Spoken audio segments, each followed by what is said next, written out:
Fabrice!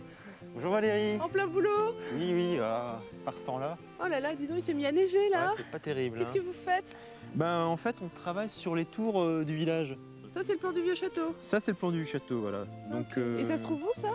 le château, mais il se trouve là, sur l'éperon qui est au-dessus du village en fait. Juste au-dessus. Ouais. Et on peut y passer à pied là. On a un petit escalier qui y monte. Bon, on y va à pied, ça va nous réchauffer. 250 Vous marches. racontez votre thèse sur le D'accord. chemin, hein?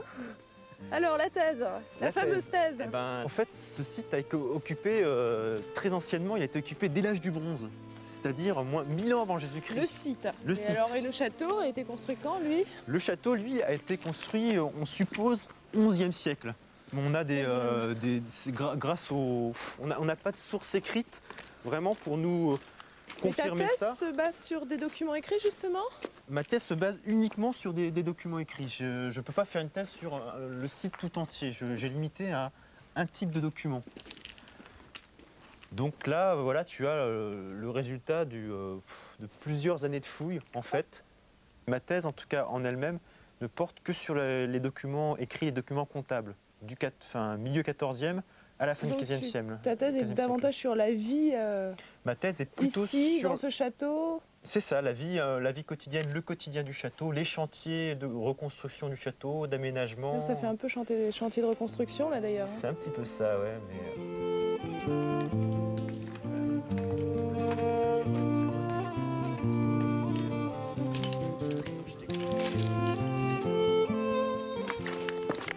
Et ta thèse aide à comprendre un petit peu mieux ces fouilles ou à aider aux fouilles? Ça nous apporte des documents, mais c'est un peu comme un énorme puzzle.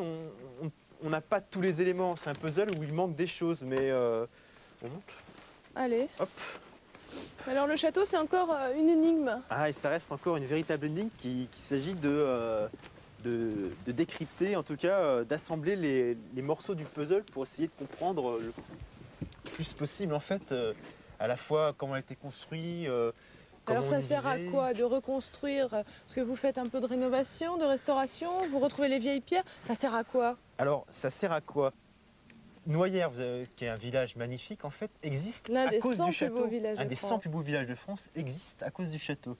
Et c'est intéressant de remettre en scène, en fait, ce qui a été l'origine de Noyères.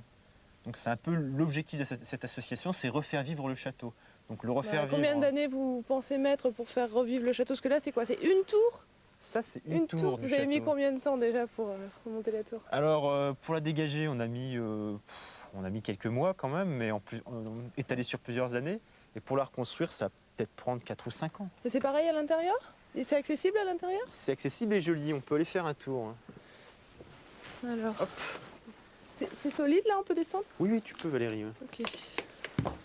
Elle est marrante cette tour. Ouais, elle n'est pas commune. Hein. En fait, elle est même assez originale.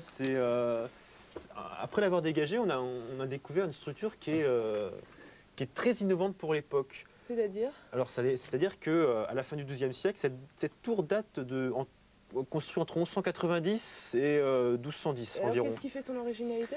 Alors, l'originalité, c'est qu'en fait, on a optimisé la circulation et les ouvertures de tir. On a créé des ouvertures de tir pour...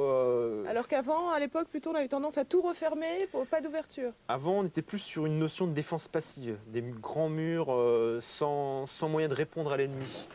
Et celle-ci, on a fait des ouvertures pour taper sur l'ennemi. Pour taper sur l'ennemi, et puis regarde, par exemple, là, plus bas... Et ça, c'est plus ingénieux, ça? C'est plus ingénieux, c'est plus efficace pour les hommes de l'époque, en tout cas. Là, on descend un escalier qui reliait l'arrière de la tour, qui est ouvert, à cette poterne. Cette poterne qui est une porte qui permet de descendre dans les fossés et de surprendre les ennemis. Tu vois, avec des seaux d'huile bouillante. Oui, bien sûr.